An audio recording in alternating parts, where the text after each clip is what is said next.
El siguiente episodio no pretende brindar consejos de índole financiero.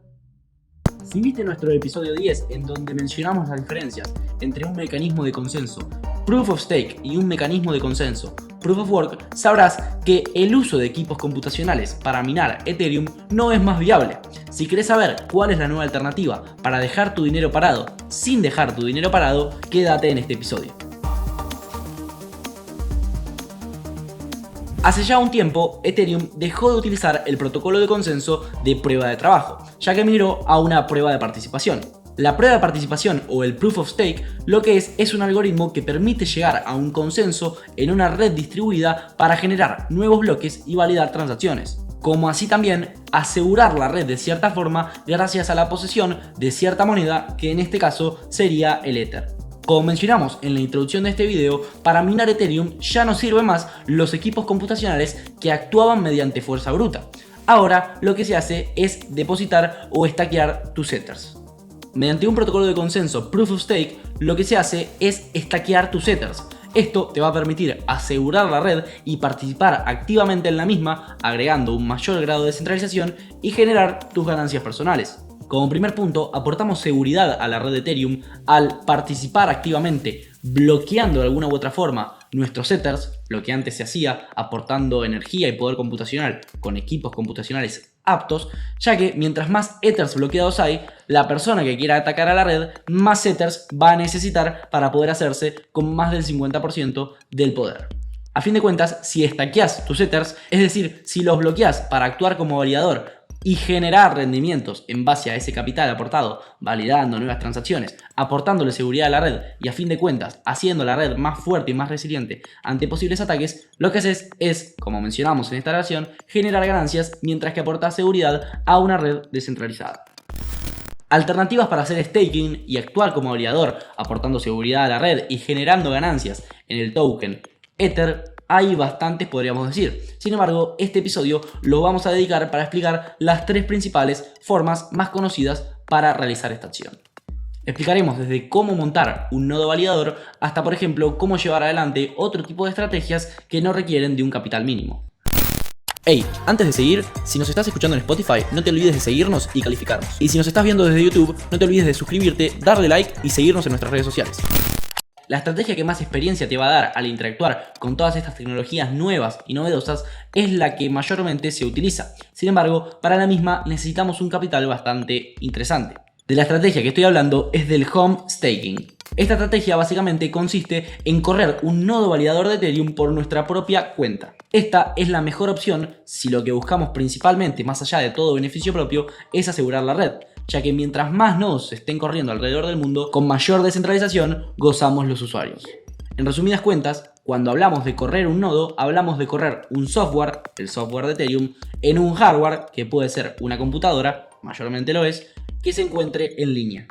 Para poder correr un nodo de manera propia, aumentando la descentralización en la red de Ethereum, es indispensable contar hoy en día con la suma de 32 Ethers y hardware apto, es decir, algún equipo computacional que sea capaz de correr el software de Ethereum, que ese quizás no sería tanto el problema, sino que sí sea capaz de estar prendido los 365 días del año, las 24 horas, es decir, que siempre esté en línea.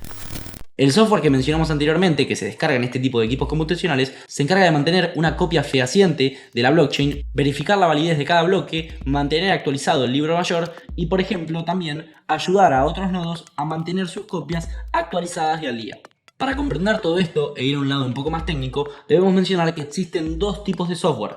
El primero es llamado cliente de capa de ejecución y el segundo es llamado cliente de capa de consenso.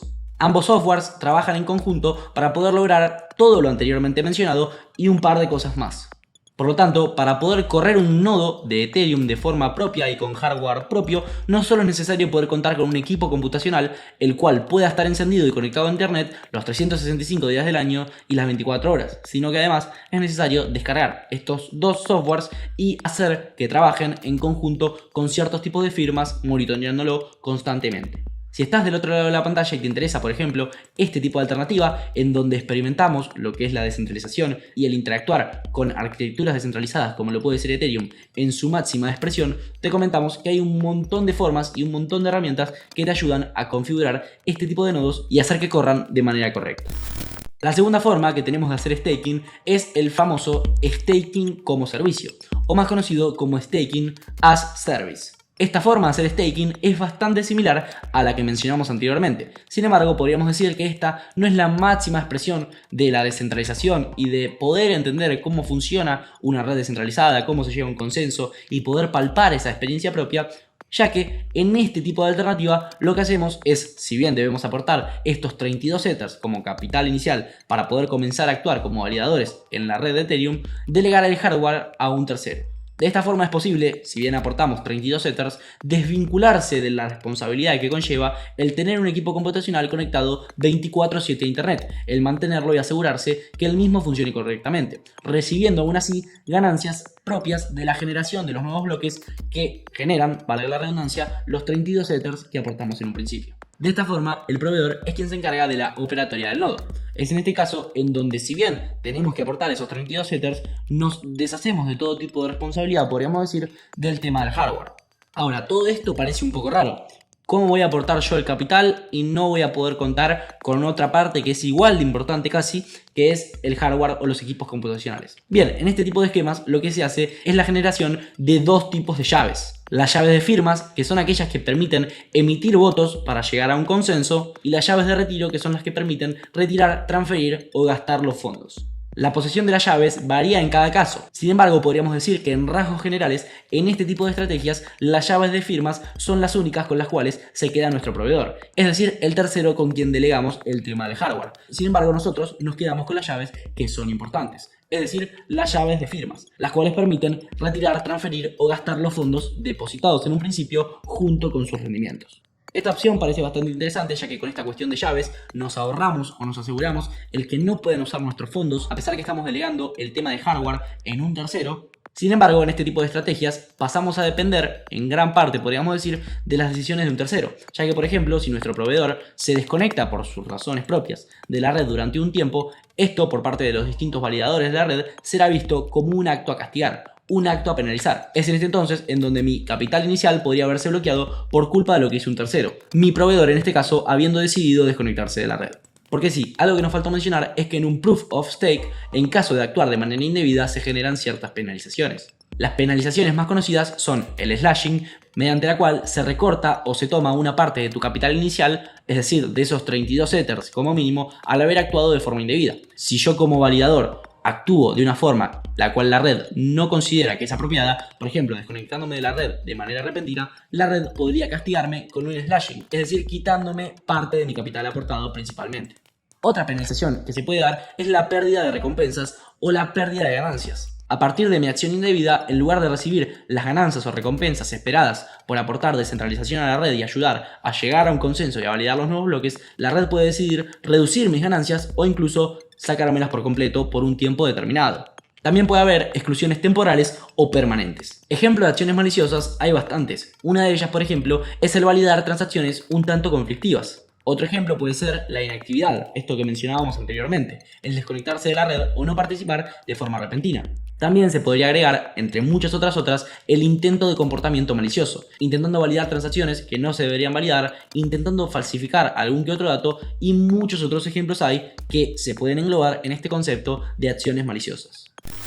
La tercera opción, y la más interesante quizás para la persona de a pie, ya que no requerimos un monto mínimo para ingresar y para actuar como validador, es la llamada pool staking. Se habla de pool, pileta en español, ya que se asemeja esta estrategia a una pileta como tal, en donde todas las personas ponen su capital y arman el nodo validador entre todos un poco.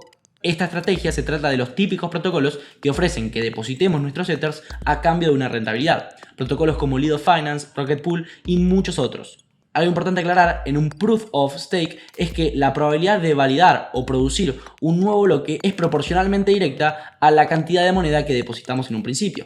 Es decir, es mucho más probable que seas elegido para tomar acción si depositaste una mayor cantidad de dinero en Ether como stake que si depositaste una menor cantidad de dinero en stake.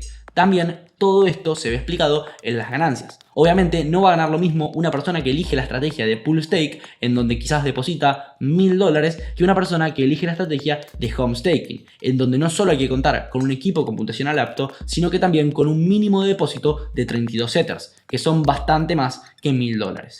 Básicamente lo que necesitamos en cada caso es, en el home staking, recordemos que el mismo consta en correr un nodo validador por tu propia cuenta desde tu casa, es contar con un capital inicial mínimo de 32 Ethers y una computadora apta para estar conectada 24/7 a internet, y sumado a eso que esté apta para descargar 2 software o el software de Ethereum, para llamarlo de alguna u otra forma. Por otro lado, si optamos por la estrategia de Staking as Service, lo que vamos a necesitar es solamente el depósito de 32 Ethers y confiar obviamente en el proveedor, quien se encargará de la operatoria del nodo, es decir, quien se encargará de la parte del hardware. La tercera estrategia que mencionamos es el pool staking, y es la ideal para los inversores de a pie. Lo que permite a fin de cuentas esta estrategia es agrupar fondos con otros usuarios y mayormente no requiere de capital mínimo. Los beneficios de esta estrategia es que baja las barreras de entrada y ofrece una rentabilidad acorde al dinero proporcionado. Nuestras recomendaciones de hardware, particularmente si lo que buscamos es ejecutar un nodo de Ethereum, son bastante específicas. Si hablamos de hardware, lo que buscamos es por lo menos tener una memoria RAM de 16 GB, tener una conexión a internet de alta velocidad y estable, y tener un SSD de un mínimo de 1 TB de espacio para manejar un nodo completo de Ethereum.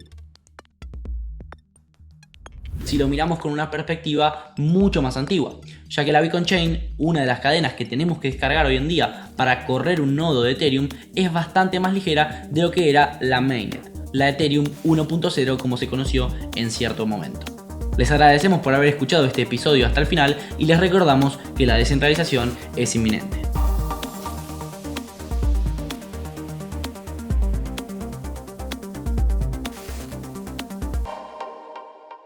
Escuchaste Revolución, un podcast original para Spotify. Guión y conducción, Mateo Cuoteri. Música original, Gabriel Pietronave. Producción, Leonardo Pisani. Locución, Camila Aranda.